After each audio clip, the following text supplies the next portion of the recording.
Fresh cut. Still ugly.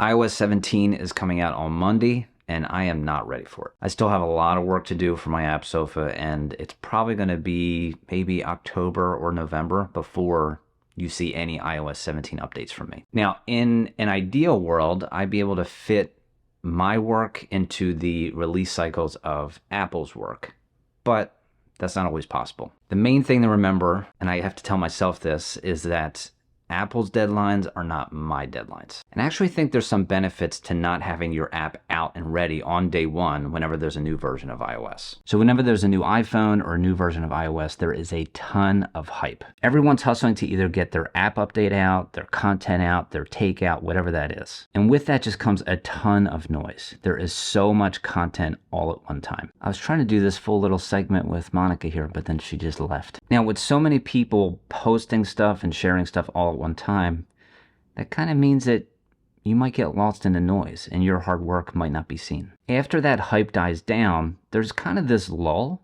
where there isn't too much new content out about, say, the new iPhones or iOS, and that's actually a great time for you to share your update about your app. So this is when you can reach out to the press because they're going to be looking for things to write about. So even though you missed that initial hype, it might actually be okay, because you can share stuff later when there's less competition. The next benefit is you kind of get to see which features of the new iOS are actually popular and worth developing for. During WWDC, we all get very excited about all the new stuff. But at that point, we really don't know what are the things that are really going to catch on, which features are people gonna really fall in love with.